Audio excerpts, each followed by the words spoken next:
na pesi mbote na bandeko nyonso baza kolanda bien que en retard pas qui là na biso ba auto ko na Yesu ko amokonzi pe mobikisi. Merci beaucoup. Merci si génie toloba lelo ya liboso to et insécurité na ville à Kinshasa ezali makas.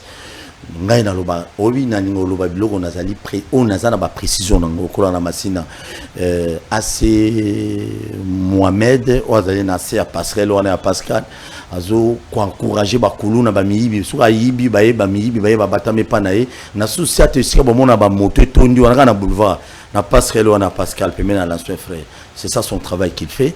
Donc lui, il est intouchable, il semblerait aza protéger tie pas nzambe. Tie pas Lucifer. Yebaro kanga yete puis azana ba jeune mo baza wana ko ba bureau de mais au talibi lo ba kuluna miyibi mais bazaka wana eza parmi ba sécurité à Kinshasa. Colonel Kinzola na commune ya Masina est compétent, un colonel est compétent. Celui est compétent nous soit ville à Kinshasa ba colonel Kinzola na Masina c'est un compétent qui doit démissionner partir. Et surtout lobby on va démissionner dans aussi un peu général quand Sylvano Kassongo démissionner parce que sincèrement taux insécurité à Kinshasa ça devient de trop. C'est ça on va parler de ça. Pourquoi en Rwanda tout canal il y a canal plus c'est à $29 mais en Kinshasa en Congo la République démocratique du Congo c'est $85. C'est dit à quoi?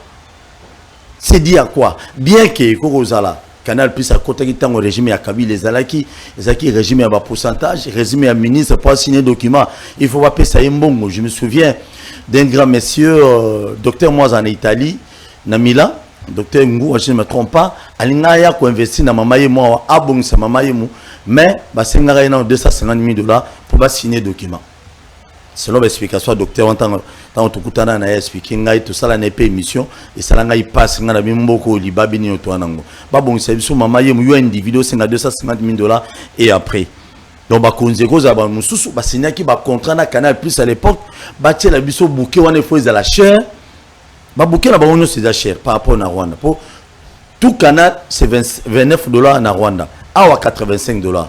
Donc cela veut dire que vous avez consommé ba pourcentage ni ba on va gagner na simana ngona bon bato ba ye o le balande la ngo za ekoki koza la ba continuer na lokolo wana bilo to beta lelo carburant li solo ya carburant to so beta ngo pourquoi Didier Bodimbo m'a interpellé qui est na aner après avoir libéré après ko libéré ye batiki je crois azaki libéré jeudi si je me trompe pas j'ai dit passé carburant mulongo esili na ba station c'est dit à quoi ni les alliés cachés na simanango ni les alliés cachés donc individu moko to mokonzi moko a undima ba congolais no so ba souffrir to éviter de yemu to vandela ki réserve ya ba kabila ba lo on ne comprend pas na mona très flou bolojo bengi nga ibsinga azana biloko obeta lelo obeta donc na mboko yo ka po likamo za la bien faut ba service ba kangayo et puis likamo budimbo. Comment va service il y a sécurité ba rose à la toujours informé mais assemblée nationale na biso za moi passe ba motion à défiance aux alaki au ya ministre ya nani ya économie et kembango tiba ko ici mais malheureusement le ministre à question jusqu'à aujourd'hui à Kendara Musala nando atiki Musala na été et bon budimbu na passe yo bato bazomona o ya carburant bazo zelani pour pas bingisa ikuna protection et ça mutuna na tuni na habite qu'il est protégé il y a des ministres compétents donc dans ce pays ceux qui mokonzi moko azo piller là c'est bien mais le peuple a azo souffrir muto occupé na ngoti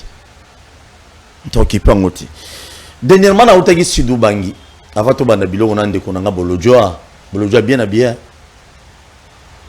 ah maman na sabeti biloko bandi mon avantage aux abassi à macha moment merci na utaki na Sidou Bangi vous savez ba province na biso ebele lelo na Congo ils a toujours enclavé pourquoi ils a qui leadership ya ba leader ya ba coin wana so que na Sidou Bangi pour yo ba tanga ba kombo ya ba to ebele donc je ne citerai pas leur nom ici ba mususu parce que ba komba ministre lelo ba komi pe ba leader parce qu'il est au gouvernement komi pe leader na ce qui na Sidou Geme na Sidou Bangi oui na Sidou Bangi comme A commis un gouvernement, il est ministre aujourd'hui, a compris leader. Mais j'ai apprécié un monsieur qu'on appelle, à la deuxième vice-président du Sénat, honorable Sangouma. Je l'apprécie pourquoi? Biloko Beleye a tongi kuna na Sud-Ubangi. To makambo ya sali na Sud-Ubangi. Ba université a tongi. Zan biloko Beleye a sali kuna. Mais ba o ba tshele biso makele ke biso toza boy tijemu. Tijemu. Il y a d'autres ici. Bazala Kinshasa. Bazali ba pareil ba gouverneur mususu kuna. Gouverneur na bango Alexandre Tanyo sur Kinshasa. Mais si on a le gouvernement central a tenu mbongo, a eu avion mbongo a kéro mbongo. Mais honorable Sangouma, le sénateur, azali élu indépendant. Et l'on dit qu'il a fort, on a beaucoup de moutabi mais indépendant. Indépendant, non, ça dit beaucoup. Donc c'est un monsieur qui travaille beaucoup, mais dans silence par rapport à batono vidéo tchara makele, d'où makele à tout moment. Heureusement parce que tu es un homme de Dieu. Si vous avez la serviteur de Dieu, des fois, nous avons besoin de la police, à Sud-Oubangi, mais ils ne font rien du tout. Bah, ça les logoté. T'as la bateau. Sangou manza mamona. Abak c'est le souci belé. Insécurité à Kinshasa, yokutu. Moyen de transport, nous y a un tétili. Un mesure de Saint-Sét, un mesure foula, un mesure transcours, un mot. Donc, nous tout quoi, tu yokutu ndoto baba. Egoya, so nzamba sungi tokozwa kaka. Ipo banda apela bonaka. Oui, ligne 11. Le gomi na webele. Te ligne 11 bana masinati Egoya, net isko na moto. Na ebi passe bat ba na moto, okoza likola moto ko piquer crise. Po ba mota azo kumba soki amelizo dodo soki ni na mema loenge. O senti que mafuta penezo mataba. Très bien, merci beaucoup. Toi sécurité à Kinshasa. Oui, je crois que cette question, Tolobelaki Ango. Tolobelaki on a Mikolo Eleki. Toza ko continuer, toza ko insister. Bokengi, ne ba loba na linga. C'est-à-dire que il faut que la batuba vivre na kimia. Bazala na quiétude. Ba vaquer librement na ba occupation na bango parce que biso ba oyo to vivre. Na Kinshasa to ebi ke ba tout à pourquoi pezala. C'est-à-dire que toyebi mutakoyo ko bimayam susu azui loko a na 20h a olingazo nganda kwa komi na nzela kutai na bakuluna automatiquement calcul union se bebi batu bakoma ko vivre na psychose bakoma traumatisé. Il y a pas longtemps ba oti ko kata mutumo loboko na bakuluna bitumba ya ba jeune o ba délinquant ba obunda entre bango entre ba quartier ba osa ila ba machette tozo mona ndenge baza ko kotela batu na bandako baza ko menacer batu. C'est vrai, dans aucun pays au coup il y a criminalité nulle, et ça l'a été. Mais là, c'est vrai, au regard, il y a nature, il y a criminalité na biso. Na ba réseau, ça qui va tout bas bunda, ba ça va désordre. Ce qui tout dans la police, ils ont ça, ça malamu. Marambouane belé ici là. Est-ce que ba tout bas oye ba que biso to fa na Kinshasa, to yebara to zara na ba bandit de main armée. Ba kuluna, ba Django, ba kumukanga. Bateau bandeko ça va désordre à une certaine époque. Gendarmerie ezalaka ba okanga d'ailleurs kuta à l'époque ezalaka na papa na biso moko azalaka makasi na bosa ikomo na mutu mopeka boya bata Mobutu wana azalaka wana ba obenga na scenery awa na kota ya nini ya nasima RTNC place police inspection générale police ezali ben c'est reste ba biwa ya ni ezalaka wana bandeko ça misala to bandeko mona makambo bandeki moi ko s'améliorer mais à une certaine époque et kokola quand plus bobola eza kokola plus bana o bazali na difficulté bakoza ko komebele plus insécurité eza komata et moins la police a le moyen ya kosala musala et là on va liboso tolobaki ezali d'abord la vision. Bato bobenga bakonzi ba na vision te. Po mais quand on imagine, to quelqu'un musika te. Toujours Félix Sekedi. Olembi Félix Sekedi ndinga za. Botaka nombre ya ba police ya ba soda o ba o sécuriser. Ka Félix Sekedi nani? Ah président de la République. Tenazo lo bate. Tout. Nombre ya ba policier o ye kaka. Ba soda o ba che panayi. albaza soki na 3 couleurs ya bateni batambola na iwa ba soda mutu so mona tala soda munene talenga mbe munduki ba otambola soka komi ba se déployer rapport ali pour ba ngi ba sécuriser la personne de Félix Tshisekedi au hasard a une fonction ya président de la République. Aujourd'hui ba premier ministre ta ba sécurité na ba onde ba tchela ka bango.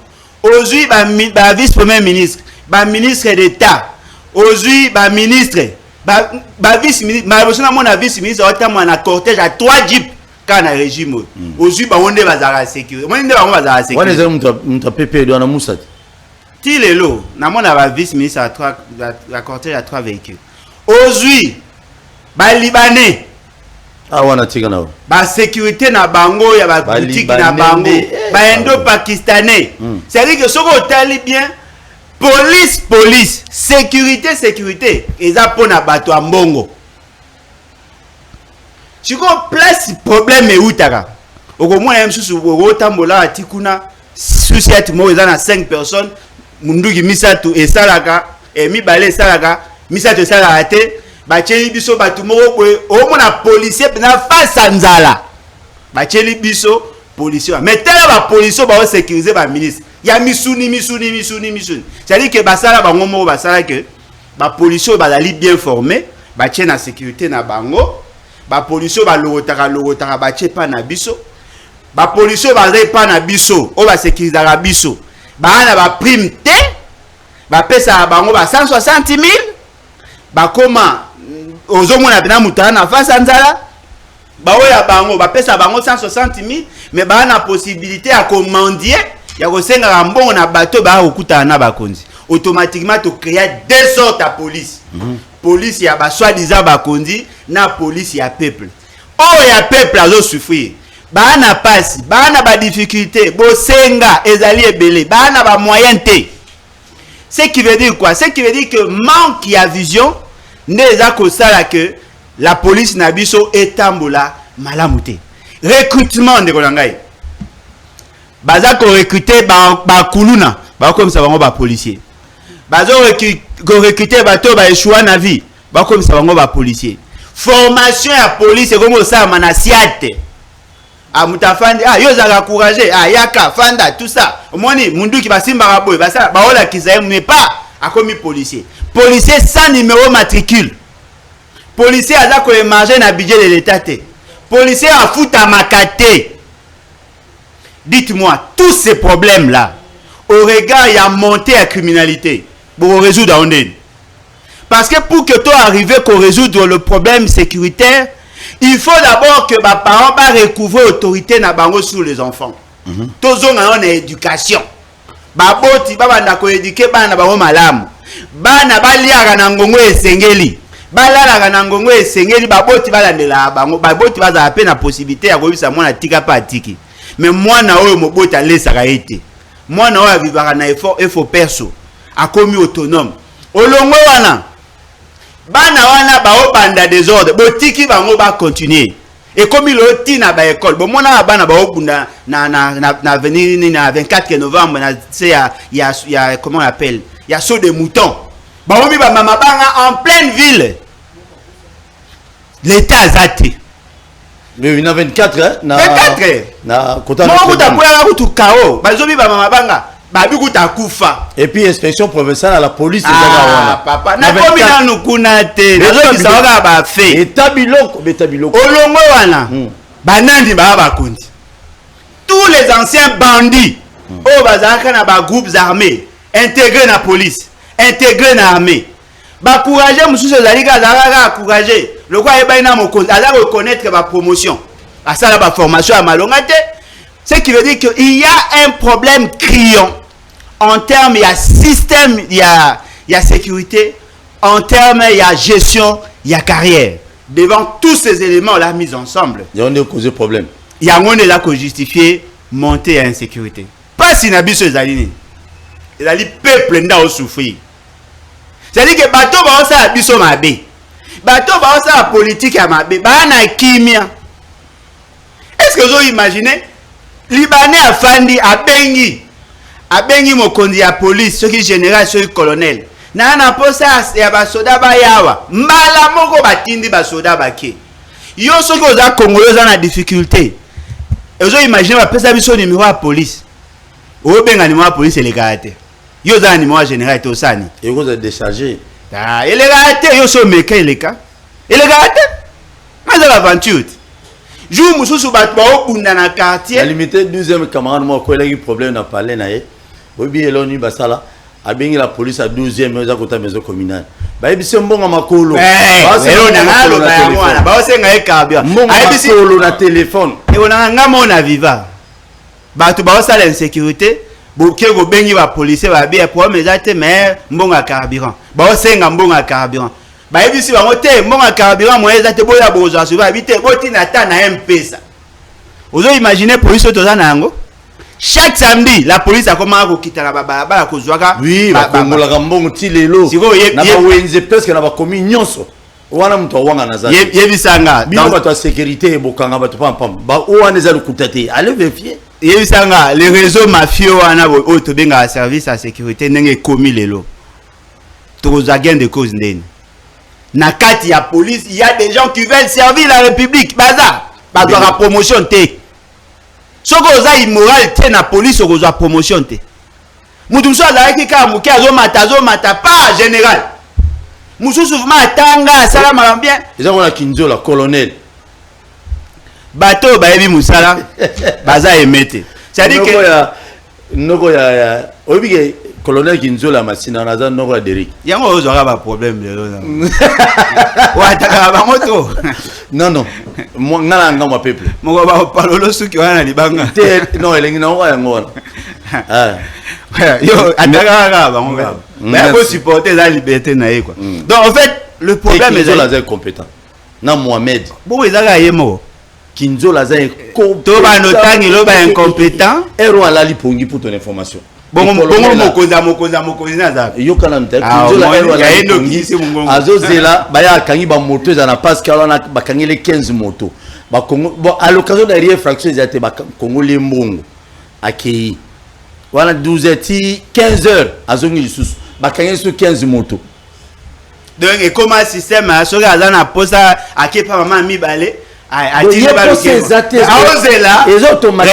eza automatique baza ebele nde olangai est-ce oyebi tokende na mosika te est-ce oyebi ke policier ndenge azaka na teni ya suka oyo bapesaka ezalaka en 2017 tant Kabila azalaki te nayebi te soki Kabila azalaka me nalobi kaka bon nayebi ke azalaka me nalobi kaka 2017 napesi mbote Kabila bozanga bato akuta kopesa mbote baza ebele opesa Kabila mbote po tangi eti bona tangi nga tangi Kabila yo lobi ngala utunye Kabila nazalaki yo ne muto ya tangi Kabila ona pesi Kabila mbote natangi ete merci continue natangi ete bapesa bango teni ya suka bapesa bango teni ya suka na 2017 policier ndenge eza wana akomosala likelemba policier ndenge eza wana asombaka teni ye moko mikolo kutu babi place basombaka eza esu te nakutana na bango presque chaque jour balela kaka molobeli lobela biso teni toza nango te basombaka teni bango moko policier akomi kokende luka bere na tombola policier akomi kosomba babout epa bata gardenage po banda kolata po asepesa l'état azala na teni conforme policier aza na solde te tous ces éléments mis ensemble ils ont l'accès que bateau ba na prato za na insécurité tant on appelle ça qui exemple ya ba soi-disant ba konzina bino ndenge baza ko po ba yebi ke ba na insécurité mais au lieu que ba combattre insécurité te bango ba sécuriser ara bango moko ne on a tant to mona ba action ya ba kuluna na ba toi tout ba vidéo en ezalite moi ba na miki en plus non mais effectivement parce que il y a pas d'encadrement. Très bien. Est-ce que na tika kasna le bango déjà na profiter oyo po yo changer les solo nenge tozaboy obeta bango biloko bako sepela nenge toza bango biloko bako sepela baza de na esengo nenge tozaboy ba jeune na biso lelo ba okoma ba délinquant justement parce que la plupart ya ba dirigeants ba délinquant ba lingaka ba na biso baza na ba condition wana pour mukolo bango ba olinga kosala ba activité politique bana na ba yaka ko accompagner bango ba 5000 na 2000 bo sacrifier toute une génération toute une nation et ça normal était yo ko imaginer mutasala musala futaka été moboti akomi devant bana azata na possibilité ko lobate ba otekela bana biso ba bangi ba drogue na balabala masango ya makasi ezobebisa bango bamitu wana babombe babangi etekama nakutana na bapolisi aomela bangi liboso ya lopango place baaffecté liboso ya lopango na balabala. Ce qui veut dire que nous commis un degré d'immoralité où ils ont dit que bakonzi bakoma démissionnaire. Merci. Mokonzi démissionnaire, parents démissionnaires, moi na délinquance. Quoi de plus naturel? Merci beaucoup. Na bossé na web ministre parmi Biloto lobby. Là, la première partie, deuxième partie, nous avons invité IDPS na PPRD. Ah, autobé tabilo comme. Merci beaucoup. Et on a mon na la deuxième partie. Ah, pour yebi que va tamasu. Il va IDPS PPRD. Et on va longer dimanche. Très bien, merci beaucoup. Après ça on botte sika. Torozo on a régie avant le blanc Boudimbu, ba télévision élément wana oyo wapi accord isinamiki entre ministre des Affaires étrangères et au Royaume-Uni. Na ministre des Affaires étrangères à Rwanda par rapport à immigrants au Union Sono Boraiki Paul Kagame ou le premier ministre ya Royaume-Uni ninga lobaki que non tous les immigrants au balinga bakota Londres bakota souté bango union so bazala ba transférer ba na Rwanda mais ça qui peut na demande à Paul Kagame boyoka et bon tozonga to beta biloko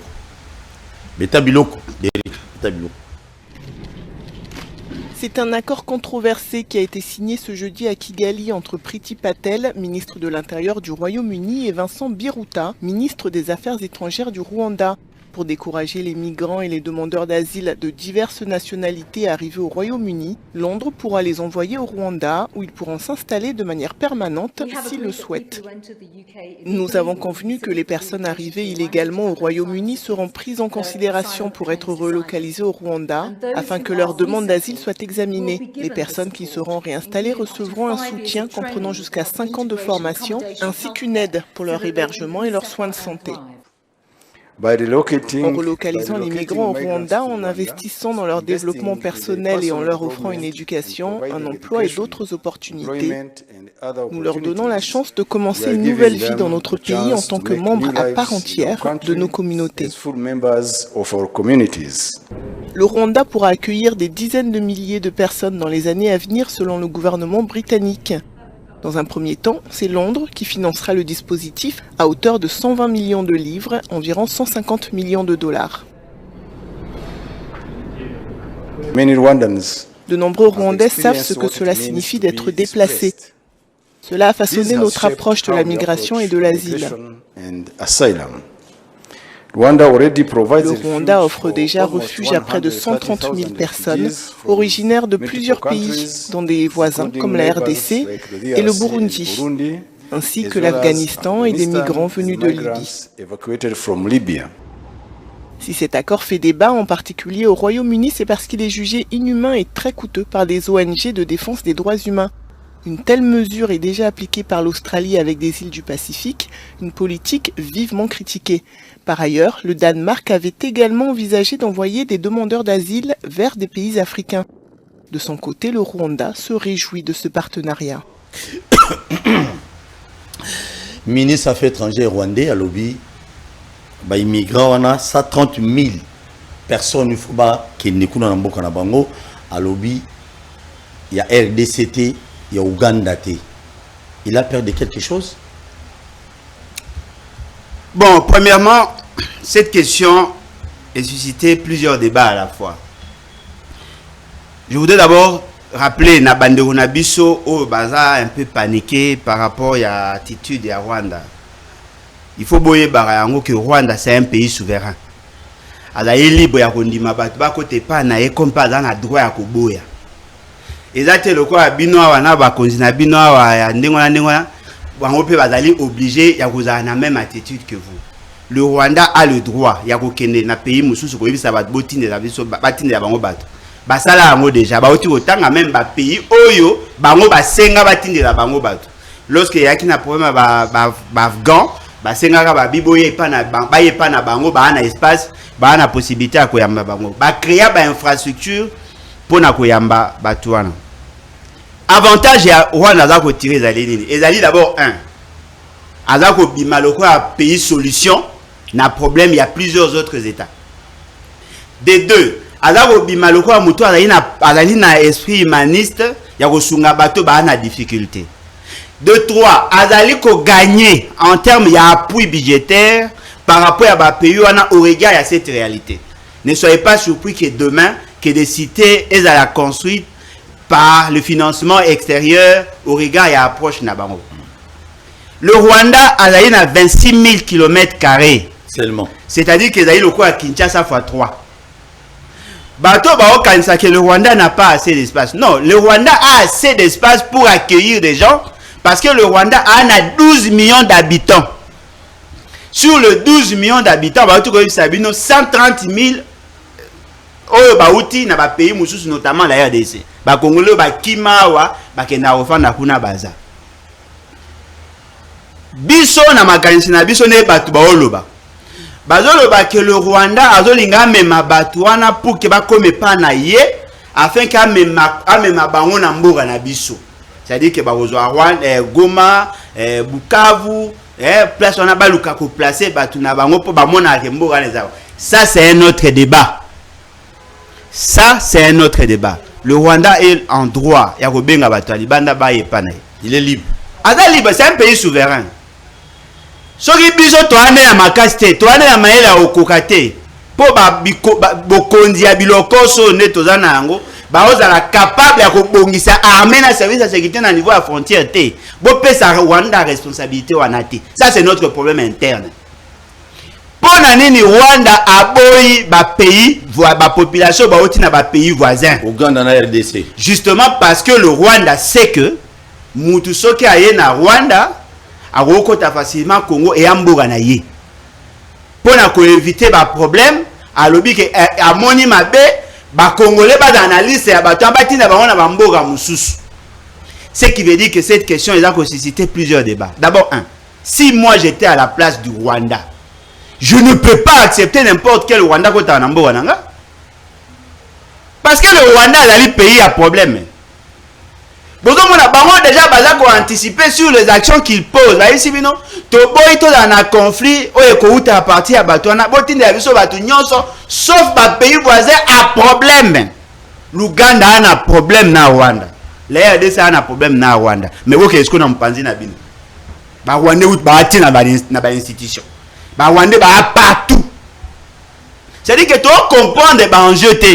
Le Rwanda est en train de gagner de l'espace. Azako sala effort que batma mona ye ne aza solution. Azako linga amema bino na do contre mur pour que bino boza la coincer. Il faut que tu développes intelligence, tu eba ko anticiper. Au lieu de paniquer, ceux qui Rwanda eu grippe, bino tout bokomi ko consola. Non, le Rwanda n'est pas une super nation. Le Rwanda est un pays ga net ba pays nyos. Et le réseau ça que Rwanda gagné biso moi terrain mouké, c'est la qualité à cerveau à bateau ba likolo. Il faut tout développer intelligence. Qu'est-ce que nous devons faire? Est-ce que vous avez imaginé bandeko bazako paniquer le gouvernement? Bon, je ne pense pas que le gouvernement a cause a tendance à kokota débat wana parce que jusque là, il y a rien de formel et le moko na les ako la kisate qui bazako cibler biso, mais c'est qui est vrai. Pourquoi ne pas renforcer la sécurité au niveau de frontières? Bateau ba fane na Giseni, bateau ba koma Goma, ba yebi qu'il y a des gens qui prétendent être des Congolais ici chez nous, qui ont le passeport rwandais, qui ont le carte d'électeur et nos passeports à nous. Si vous avez bandeni que Moutouana là Congolais ou pas, bah vous pouvez arriver puis comme ici bah tout n'amboka na Rwanda, bah non comme ce sont des Congolais bah zongi si on est pas na biso. Tu avez bandeni que bah Congolais ou pas. Voyez-vous? Les États se gèrent. Baza ko la une capacité d'anticipation. Biso batu bala na ba molima ko importer ba Thomson. Les questions il y a ba grande envergure, ba questions profondes qui touchent sur la sûreté internationale. On n'en parle pas. Les questions sur la gestion et ba ambitions individuelles, on n'en parle pas. On veut créer la psychose. Je suis de ceux qui pensent que le Rwanda c'est un pays ennemi. Mais cela ne peut pas nous interdire de dormir. Il faut que le Rwanda n'est pas une superpuissance. Le Rwanda s'est construit parce que Bisoto est faible. Il faut que le Rwanda c'est un pays souverain. Mais Bisoto est s'organiser sans qu'on kanisa kutu Rwanda. Pourtant, Bobeta Masola Rwanda. Bobosa na Angola. Bobosa na Congo Brazza. Bobo ça n'a RCA, toi on a 9 pays voisins. La Zambie bolobela yango te, la Tanzanie boekipara te, l'Ouganda gout bokomo comme ça le ba amina bino, le Burundi baza bandeko na bino te. C'est-à-dire que devant cette réalité, ce qui constitue aujourd'hui l'obstacle et pas nabiso, c'est la capacité ya ko gérer l'armée, les services à renseignement et la police. Deuxième, bangonde bakobeya c'est que batu amabe bakotate. Rwanda zo boya batu bakote pa nae. Mais biso toza incapable ya koyeba ke mutakoti. Yo so mona mboka nini mutakoti déjà komi déjà na kati ya Kinshasa. Aibisu no rakota ki a parti ya est. A komi ya ndeni. Ba osalela batu ba fausse carte ba fausse carte ya carte d'électeur. Yo so mona mboka nini carte d'électeur za na date d'expiration te. Depuis to s'enrolaka ti le loka ya ngonde muteza. Yo so mona nini mboka mobimba permis de conduire ba sala ngona sans été. Expira. Ndiko nango za permis de conduire kumba. Permis de conduire na kumba moto, moi na permis. Et si là na neni o éviter. Très bien. Monsieur Félix c'est que ya kumba ba mituka na ba na ba ministre na ba premier ministre. Même ministre de la justice. Abima na parapara na butu na tongo azotambola. Chauffeur na permis. Tout le monde voit ça. Et c'est bon, on est normal. Identification de la population. Ma papa, quand n'a permis de conduire ici là, le 15 mars. Bino tout bon a permis. Bino tout bon a permis. Ministre de la Justice a violé le code de la route. Moutou tout a mon normal. Et c'est mbouke tambola. Ata yomo. Ce que vous avez dit, c'est que moutou sou moi ma face n'est pas au Rwandais, au Penda Rwandais. Mais ma commission congolais. Réflexe d'ailleurs et dans la Rwanda. Non, la commission. Car bango ozomona wana. Ba comme ça tout Congo. Rwanda ça doit anticiper mais puis no boye bi atate. Et là passe. Il faut tout ça l'effort to comme sérieux. Passeport petit lelo hein. Ndeko na ngai. Passeport petit lelo ça pose un problème. Non mais bakiti ça prit. Bakiti ça premier mon nada. Oh mais mon année bakiti ça prit. Bo somba. Ba passeport diplomatique eza so ozaka pakolika couleur na poso okomi soki ata Brice Willis okomi no zino passeport diplomatique luka changer la combo tcha combo ya ba aventure okoma no zi passeport diplomatique lokola na tcha komba ba aventure te mais unani ba oka ba passeport diplomatique na ba étranger yo ozani kendo zwat wana kuti ba osela on a présidence yangai si on a ben forme ba tailleur c'est ya o créer non. Moi, ya sonite. Ngala forme ya bater c'est ya. Okokana, on a battre. Yosi okokana bana. Ah mongo. Na ba Burundi. Merci beaucoup, je salue tout le monde. Vous s'abonnez massivement à la chaîne sur YouTube. Bakina Balobi TV. Didier Boudimbo, Kobi Manae na Kacho. Non, je ne dis pas na Kacho, mais na Baloko Yane. Na Kacho. Carburant et Kiti. Bon, et Kitité et Mati Mouké. Mouké, désolé, Nanda Koboro Silika. Carburant et Mati. Hormis Komata. Et comme on a appelé aucune station, Tchepe ou Lekio, et là, tout côté sous Moulongo. Donc, il y avait quelque chose caché derrière ça? Il y en avait beaucoup. Un. Et là, qui est belé ma casse. Yaliboso. Premièrement, peuple congolais, surtout Bakinois, Bandegonabiso a comédie politique à IDPS. Bah, ça a vu que carburé mati passé guerre en Ukraine, na Russie d'Haïti. Il y a un de ça qui est perturbé le marché nabiso. Guerre ici, ce que carburé mon année YouTube. Au moins, ça va mentir, il en restera toujours quelque chose. Coco César paiement. Ce que lundi, il faut bomba maramunyon so kosa ki poso bosa ni samedi. O bakise lo monsieur ezala kité. Bato balanda ki bandima ki ba ko comprendre ba muta lukuta. Ba lukuta wa. Banan. Bato ya chile jelo. Balobi na peuple congolais que la crise est allée due par le fait que le marché a été secoué en international. La Russie na Ukraine le quoi bango so ko vérifier. To so ma carburant na Russie te. Tout ça m'a carburant na Russie. Mais tout ça m'a à peine à Ukraine. Mais pour comment ici quand il faut taper ba côté kuna. Pas nécessairement. Et quoi les rabandia, bongo sko toza na nguna o ba commander zoya et les gakuna. OK, beta bilo. C'est-à-dire que ba to lukuta ya na zo sabino, soki boyo ga marame pa na bango, boza très prudent. Ba to abotama na mensonge. Banan. Ba to ya ba konja kanyaka oyo. Ba botama na mensonge. Et là tina moi les piniers, bango ko cause ça quoi identité. Moi net yo abenga ko journaliste ba menteur. C'est-à-dire que fonction menteur. Il faut qu'on ait une carte d'identité. Donc, il y a une loi sur l'hydrocarbure. Il y a une information pour que tu comprendre la situation que nous pouvons connaître dans peu de temps. Dans cette loi sur l'hydrocarbure, ça a 3 catégories. Il y a stock. Parce que le terme, ils ont fait paniquer. Point 38 par Biboui. Stock de sécurité.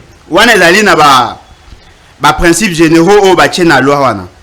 Volume de produits pétroliers de toutes les catégories constitués et répartis sur l'ensemble du territoire national par les sociétés exerçant les activités de commercialisation et d'importation et leur appartenant afin d'assurer le maintien de l'activité économique du pays en toutes circonstances. Ça est la liste stock de sécurité.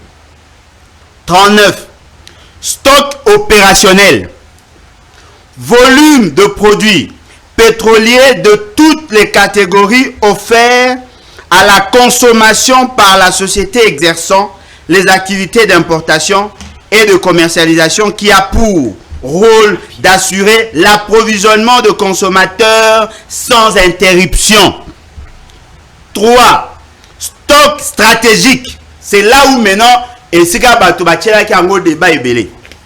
Volume de produits pétroliers de toutes les catégories constituées par l'État afin d'assurer la sécurité du territoire et de sauvegarder le besoin immédiat dans les circonstances exceptionnelles. C'est-à-dire quoi?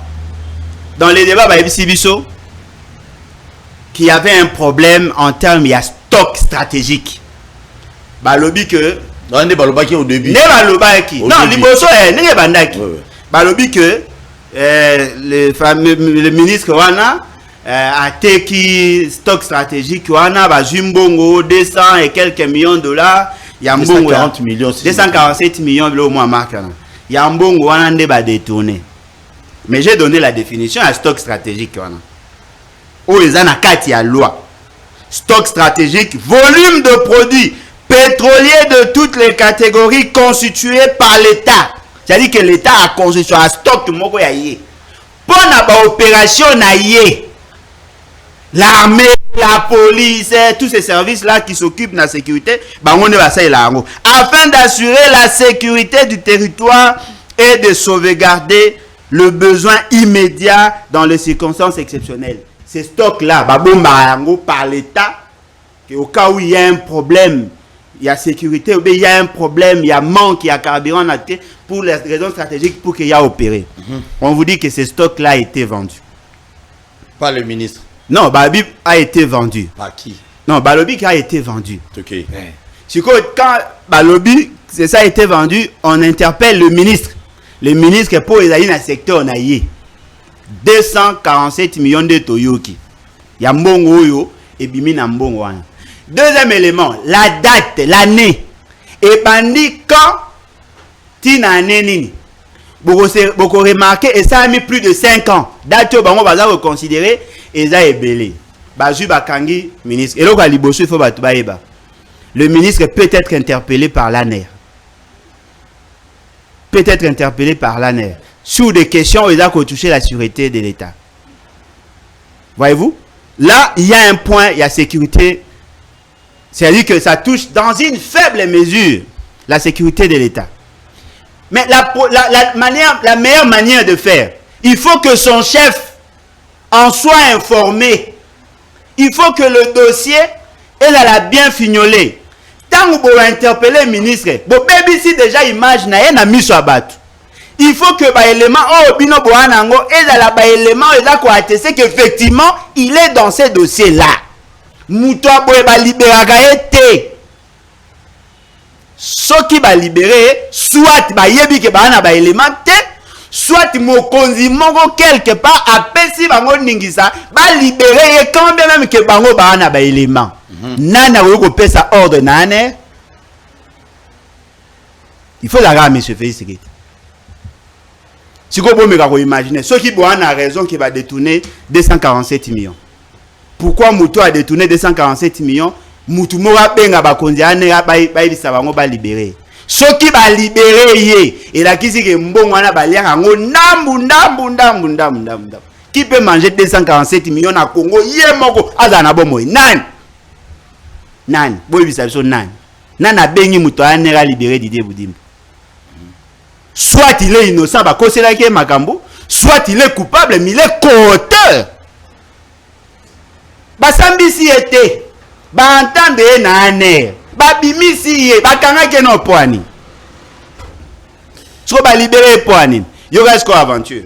Le dossier à carburant ba na biso ba kosima ba Russie, ce n'était pas ça. Il y avait un problème, il y a malaise entre les pétroliers.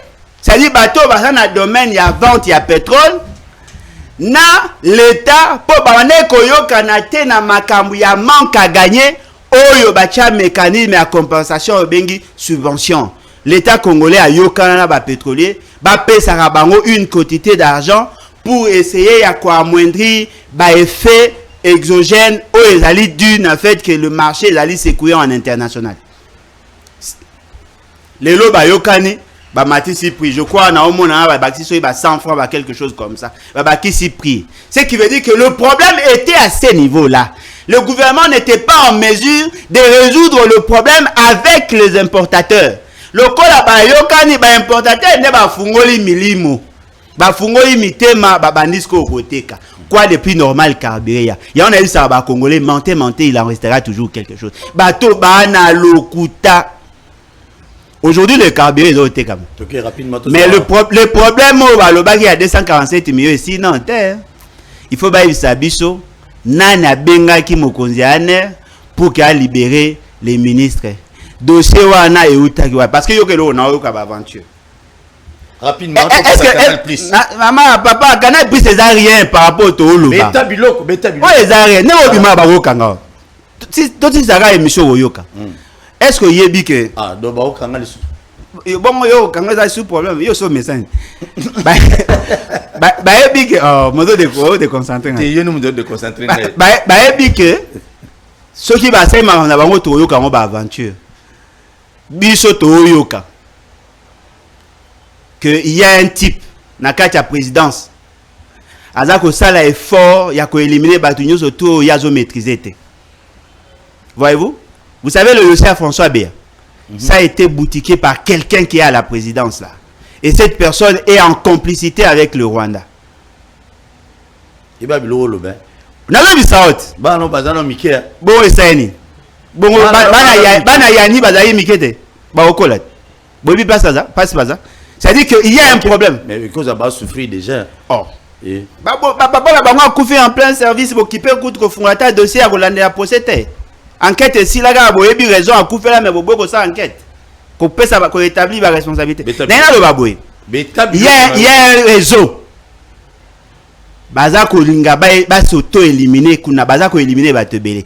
C'est le même dossier ça mais à monsieur François Béa. Mais quand vous imaginez de vous ba ça que François Béa ça a coup d'état. Échanger comment atteindre à la sûreté de l'état. Il y aura ce raison. Na kati ya lopango na ena monga fula. Acha bureau moko ya police bakangi mama Lili. Il semblerait d'après on a raisonnement na bango yene mutana ko former ba policier pour renverser le pouvoir. Ata bino moko yo so mona coup d'état ça ma la police. C'est-à-dire qu'il y a un élément malicieux na kati ya raison à monsieur Félix Sekedi. Boko yoka avec le temps makambo balobi ya makambo ya Didier Boudimba wana. Tant musu ba mona kena mutu moko ba soupçonner ye na magamba coup d'état. Ba on bazala apela boyo aka lobi ba bimisi no photo. Oh non voilà, akenda ki na Turquie, akanga ki photo na mutu tel, o azala ki peme na mutu tel. C'est ça le vrai dossier. Là ne peut pas l'interpeller par rapport à Mbongo. Il y a eu certainement de fausses informations. Tant vous faites ce qu'elle a comprendre certainement yango ande ba yeko sa maman ba aventure. Ba yeko relaxer. Dites-moi un ministre au Babelelier Moïbi na miso abato. Qui va les considérer automatiquement à Olongwa. Voyez-vous? C'est ça la grande faiblesse à M. Félix. Il est mal entouré. Mais pourquoi pas que les députés nationaux va se saisir dans le dossier? dossier à 247 millions. Oui. Il faut passer un mot d'ordre. Et voilà, un robot. Yo so mona TV changer chaîne ya momo. Bana ba robot. Banani baza ba robot. Oh wana lobby wana. Ba député national. Yo no lobby. Mais non, bango tamba ko isaki mutu économie. Po batindi bango. Et pas nani. Oh, yo risa ba $500,000 etanga mi kuna de. Ba robot te. Yo so mona TV changer chaîne ya momo. Il faut finir la télécommande. Il faut que le finir bouton. Ba boy, bango ba automate. Merci beaucoup na batunon sur Bozolanda Biso émission Oil Kaka de lundi à vendredi na 10h juste na 16h juste na Wemsa télévision chaîne de développement social téléphone ouvert toujours font le téléphone dans quelques minutes. Qu'est-ce qui ne va pas na ba pays mususu Rwanda ngoto otanga Rwanda toto fula Rwanda net Rwanda amo bank c'est nebisu ba congolais rien déjà Fachi beto tonda président na bango bo Yo ba considération na bino. Bota bataille. Tikana no ba. Yo ngana sa oteke mbolo ba leginzo kuna maele. Tikana ba mama ngai, tikana ba mama ngai, tikana beta. Na beta biloko ça calme zo biloko. Canal Plus omoni mamebele machana mbona bisoté. C'est tout justement cause à la ba intérêt, cause à la et cause à mamebele. Qu'est-ce qui fait que Canal Plus zara moko yo. Ndezana ba pays africain belé, mais chez nous tout canal, c'est $89 si je me trompe, $85. Mais dans Rwanda, c'est $29. Et là, nous ça là, Bolojo. Beta bilo on a fondé la téléphone. Eza, pour mes arts. Bakina ba bareza pour ma tibia. Yeah. Oui. Beta bilo ko deri. Yo c'est utara. Ba bi za pour ma tibia. Nande. Ndeko nangai. Mutuka ya occasion na Japon. Avec $600-700 au somba. Soko kei na Kampala. Au somba on a moins cher. Soko kei même na Kigali. Au somba on a moins cher. Pourquoi? Parce que le politique au ba mettant en place et d'aller pour favoriser batu base d'un accès na yango. Ce sont des stratégies oyo tout gouvernement a tchaka pour na inciter la consommation. Na kati ya prix ya carburant na structure ya prix ya carburant. Il a na quantité ya mbongo moko na bakoka ko expliquer te. Na kati ya prix ya carburant. Mbongo moko ekenda quelque part. C'est-à-dire quoi? Tango batu ba oya ko investir pa na biso. Na prix ya biloko ba tchela biso ba tchaka pe fait c'est gabenga wani. Moi alinga rien. Oyebi. Alors on en international. Moi alinga mingi. Voilà rétro commission. Okomo bossa okomo nga. Rétro commission. Ah moi ba ko ebité. C'est qui mainga. Ah moi. C'est-à-dire que rétro commission ça à peine à kati a prix. Soki ba ke na Rwanda. Rwanda ba OK. Dépense na bino prix de revient na bino za combien autant. Bochi a prix de vente autant. Biso to kozwa muke poto favoriser population na biso ba na TV partout. Mais on a bien les aboyés. Bango soyi baye. Azo bisana mutute. Il faut payer sa biso autant. C'est-à-dire que na kati ya prix eloko ya azoteka. Il faut bakisa susu mbongo ya bato akanyaka obobenga bakonzi. Bango nde bato mitema mabe ba o matia bino ba prix ya biloko na mboko. Bango nde. Opese exemple ya ndeko moko en congolais ya oti poto na mbongo na ye. Azu ba partenaire na ye ko bongisa mama yemo. Abongisa te pona nini? Basenga rétro commission. Au fait c'est qu'elle a rétro commission. Avec un cop. Alors dites-moi quel est ce pays sérieux? Un groupe de gens, bah on a en otage, comment le même produit, dans le même espace géographique, on a pris X, n'a pas le prix Y. Non mais même espace, c'est-à-dire que nous sommes dans le même continent. Oui. Et oui, au côté, soit na côté Congo Brazza et au côté partout. Biso matache poani parce que batu ya kanyaka baza. Ram ya Thomson puis ba ote kango na Afrique et pas na biso da 3 fois 4 fois plus cher. Yo mo lobi bwana président mné. Te nga lobi na contexte lobi la wana te. Oh nga lobi na contexte. Nga merci na lobate. Tika mama tika pardon. Nga lobi na. Nga si si pe lobate na bi munene na sens que na za munene. Obi ga munene par rapport à président na ba. O loba yango te. C'est ça votre problème. La considération, il faut ça par rapport à la politique publique au Bocha. Les gens veulent asphyxier le peuple. Yo so mona ba iba biso $7 par mois. Naram, tolela akak. So yibo ebisi. D'ailleurs, on a pris exemple moko, il y a un réseau téléphonique ya kao nga qui ça pris ba ben dumping l'état na biso à côté la bateau balinga qui prise à likolo. Cette société a connu beaucoup de problèmes dans le lancement et projet naé justement parce qu'elle a pris réel ya marché ba boy ba bifo a pris normal ba gonfler ba charge ba gonfler ba impôt et taxes ba rétro commission pour que prix mata. C'est-à-dire que tout ce que nous achetons nyonso to sombara, il y a une quantité d'argent prévue pour na bateau benga ba dirigeant. Même na mulanga bière ba lire mbon na katcho. Bière, même sardine ba za na mbon na katcho. Même cigarette ba na mbon na kati wana. Mais na diamba na bombe ba na moto. Non, parce que les a marché ba on maîtriser te. Pour diamba wana za bilanga. Te ata eza bilanga. Moi ba maîtriser ngo eza te pour ekota na marché mo ya mayu. Qui vous dit que on peut battre ka ngote. Oui ba melate. Chité wana na téléphone. C'est-à-dire que eloko eza livre ezali. Oui. Il faut tout ça l'effort de combattre la corruption. Tout ça l'effort de combattre l'enrichissement illicite.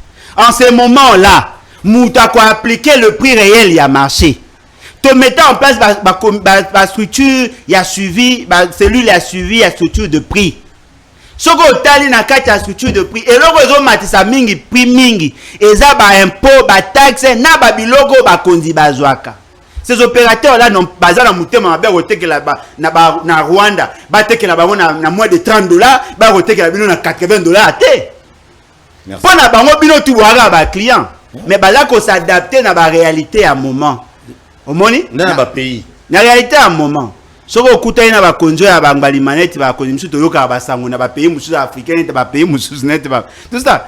Boko zabilo za toujours chez po ba mibi ko ba bela miibi ba lingi ba lia na sima peuple eza soni miibi. Merci. Or ce qui prix est commis moins cher to komi ko somba comme les africains normaux muta ko épargner au lieu qu'à dépenser par exemple $80 par mois a komi ko dépenser à $30 bon ba ko se payer na $4 likolote à cause à 30 malamoko a commis ko bomba $50 il ko permettre à foutre à régie des autres à SNET. Merci beaucoup. Mais le gars ba mité mabe ba lingi va profiter na sima et puis va comme ça ba na mbongo ba mbongo te wa mi. Merci beaucoup. Les bien mal qui ne profitent jamais. Première partie émission to ya mine on a biso ale bolodjoa to lobeli makambo ya Canal Plus makambo ya carburant makambo ya Royaume-Uni 130 000 personnes il faut ba komana Rwanda na demande ya Paul Kagame et puis Premier ministre du Royaume-Uni a facilité les immigrants mingoleo so yekuna te poto soute pas bon boy tindio na Rwanda wana facilitation ngwa utana sigondi bande mitema mabe ali so ye ba yini nikuna deuxième partie tozo amba IDPS na pe perdu pour beta masolo ya kabilet na fongoli téléphone condition na biso za kitisa volume à télévision surtout OK retour na okata s'il vous plaît. So qui volume à télévision, nous sommes désolés. Premier appel.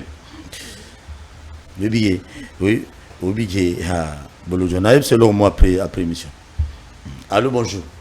Allô, bonjour. Au bingo, et puis comment on a un déco? Un déco, tout ça au Karobeta Biloko. Et Nanina, tu n'as pas parlé. Oui. Tu n'as vu sur le député, monsieur Asselo, qui a bien sauvé, parce que tu as parce que c'est recevable. 60 de signatures, c'est recevable.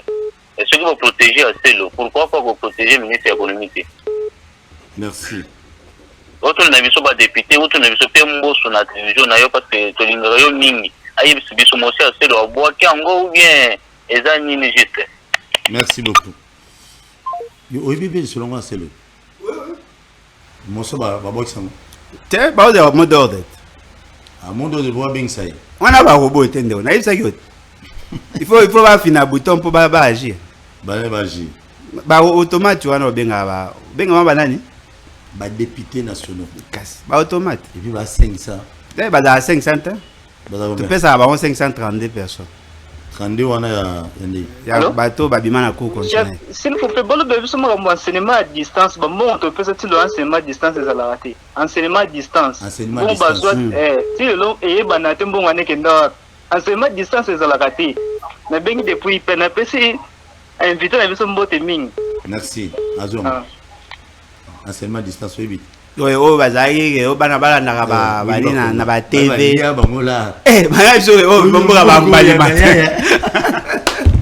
On pille partout. Donc, population est alliotée. Na ebisio bato na attaché pour la pina. Ba mande ko piller. Ezaka wana te. Est-ce que ebi ke ba gens ba enseignants ebele ba participer na formation ba futa bango te? Est-ce que ebi ke ba parents musu abanda dia ko pesa ba contribution na bango wana pe aujourd'hui? Les gars, on a passé. Allô, bonjour. Allô, bonjour. Allô, bonjour. Et là, monsieur, vous allez en direct ou bien là? Beta Biloko, papa, Beta Biloko, tout ça. Ah, mais. Sur le biboy, papa. Mbote n'a pas invité, n'a pas le plus important. Oui. Problème la vie de Japon a Félix Tshisekedi dans la souci militaire. Félix Tshisekedi, son boladi depuis Milembo, ordonnance le matin, divorce naïe, na FCC cash. Au moins, on a FCC dans la tête de l'institution, chef d'état-major, qui est là, Kabila Tika, na année, besoin moi, à rejoindre numéro 2 comme qui numéro 1, il faut y poste politique. Ceci n'a vu fait ça qu'à dialogue, il faut qu'on d'abord risquer à poste entre IDPS et Félix Tshisekedi. Il y a une différence. IDPS c'est un patrimoine national. Félix Tshisekedi côté Kangote pour na moi si na bana na epo à ceux qui sont déjà sonnés. Donc dès qu'on a photo que na dialogue tout ça la réforme mais on a confiance na été. On a ngane de Sabino yango wana. Donc et c'est là quoi appuyer tout ça par congolais. C'est métier ce qu'on qualifie sur le plan de gestion. Même pour on va pas mal kabou des gens les locaux mo autant pour la telle base va comprendre. Donc à ce cas où va tout à cette position na ko remettre le pouvoir pas Kabila na 2023 donc ils sont na bomu ya on Kagama dans pas position un bétro termine à moment oyo on va sentir déjà que perfect ça merci pas beaucoup merci merci beaucoup il faut qu'on pas mater so que tengi to bunda non to bunda na nani président Félix azobunda po te moko ezala moko ezala kimi ezala yozo obunda na nani obebise monsieur. Bon, no buntsande colonel Kinzola na masina c'est mieux. Yendo moneli. Te na moneli te, mamuna lobageza na nzela. Yendo moneli. Te na moneli. Na nzela wa. Kinzola wana aluka bato walongole na masina abona na ngati. Na chake. Babika songo mdacha. Bona chake kaso. Est-ce que koti ngamna tuna mituna? Ngamna ko pozo mikuna pozo lo ba. Allô bonjour, tikana ya mbapel. Allô bonjour. Allô bonjour. Obengi wapi komuna ni papa? Je suis en direct là. Oui, vous êtes en direct, papa. Ce monsieur Alfred, hein, j'appelle depuis Nzili. Hein. Depuis Nzili? Oui. Oui. Franchement, oui, Nazali, féliciter l'intervenant. Bolodjoa. Azali na plateau Kona. Je ne sais pas si c'est un analyste politique, mais franchement, c'est quelqu'un qui réfléchit bien. Na makambo etali, je voudrais juste souligner ici la makambo etali la hausse de prix. Hein? Oui. Je pense que Ndenge Aouti ko décortiquer parce qu'il est toujours dans le sujet, Azobi mana sujet. Ouais. Totali na ba département nyonso na ba ministère nyonso. Bato yo moto ya géraki pendant 16 ans. Batunaye bazana no wana. Ezala na armée, ezala la police. Mais comment yo moto ya ye na 2 ans, mbala moko akoki ko changer situation. Ce qui totali makambo ya économie. Ministre ya économie bauti kolongola ye. C'est à féliciter bien sûr. Mais kala nanu ba opérateur économique nyonso wana bazala ki gérer na nani. Et si les lobes opérateurs économiques wana bazali kaka pendant 16 ans na kanti atayo mokopol monto ya fongoli yo protocole yo comme ko simba ba dollar na bitse so ko trahir rien. Alors tala ba damso bazalaki bango nyoso tu ba kwesi bango po bazwa monopole ya kobengisa ba Thomson. Mais maintenant, yebana no na Namibie, batona Namibie wana. Moto ya traité na bango pendant 16 ans. Yo kanse ko la facile pour ka mbala moko babosa na ye. Moto aye lobby wana babanda ko travailler na ye.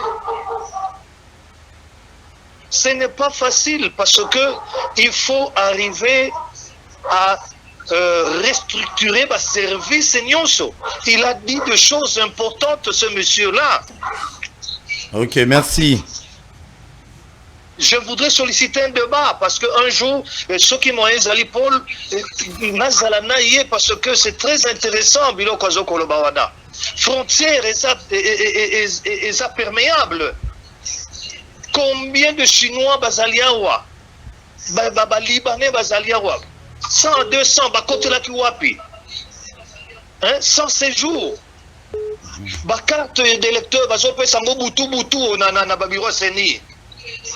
Non, je m'arrête là, hein, ça fait très mal. Merci, merci. Tout bien dans la prémission, tout sera bien. Merci. Merci beaucoup. Merci. Oui, maman Congo, tant que tu vas bête, on est émotionné. Et ça la passe, mais pas ici. Eh, bon, écoute, on a beaucoup de bon, banda quoi, c'est que je tourne dans ma campagne, dans mon fléri. Bon, on a poto. Bon, on a des hommes d'affaires, on va politiciens.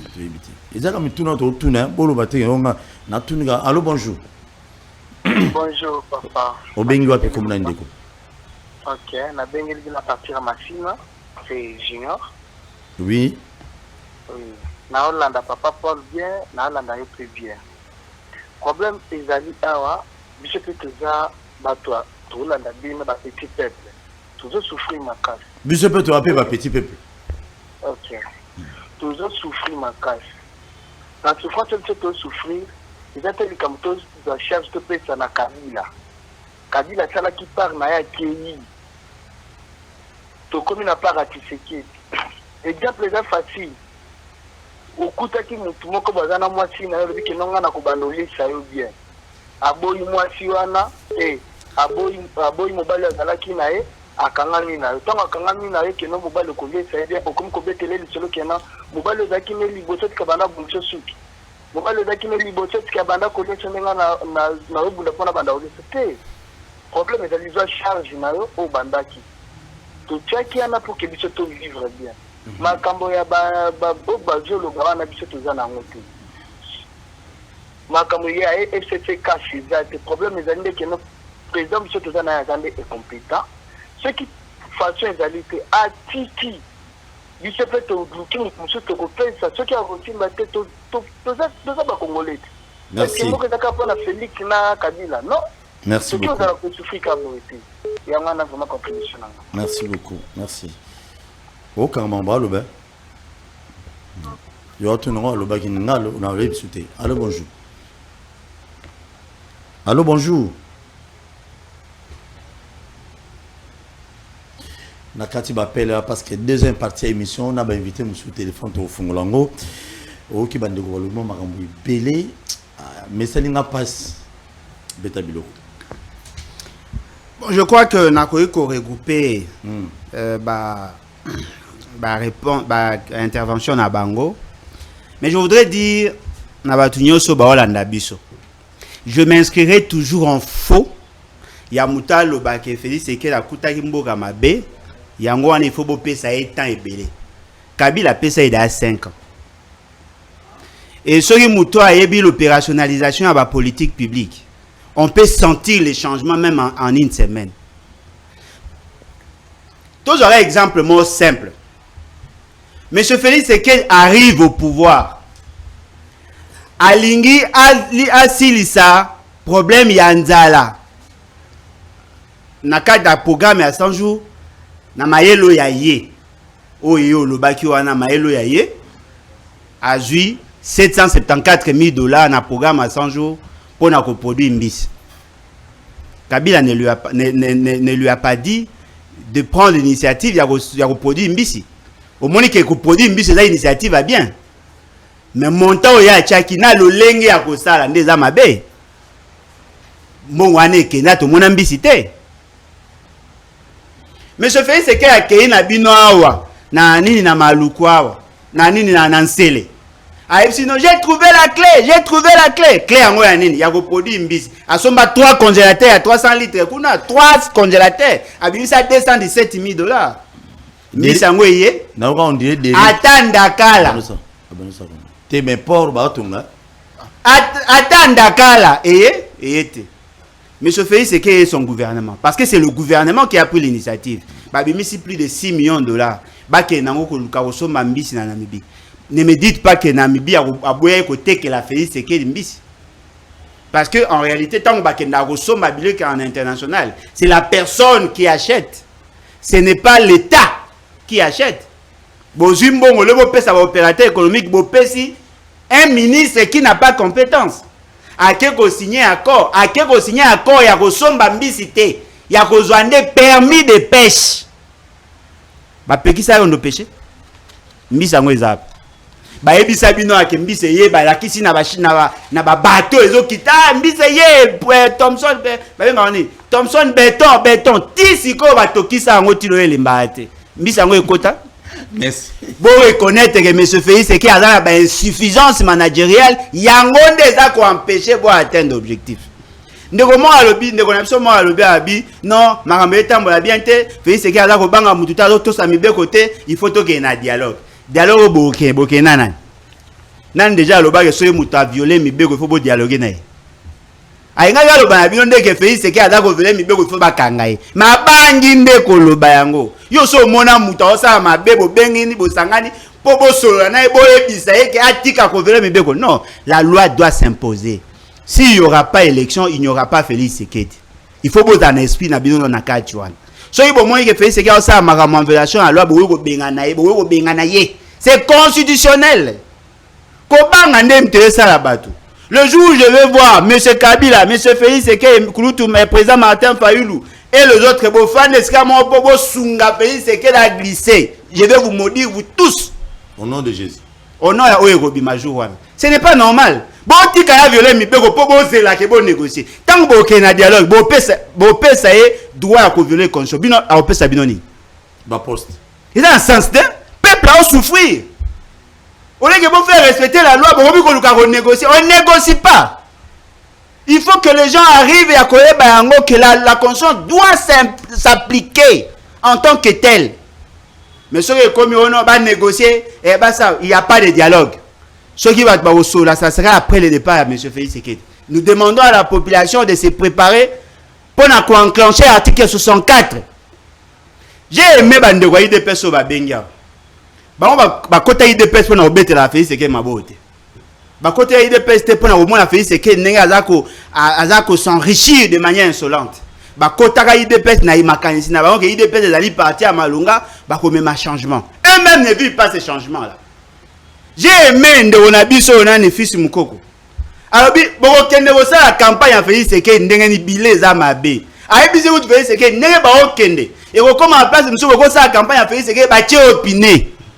Ils sont sincères. Parce que ba ozelani ni que révolution ba ne pas. Merci.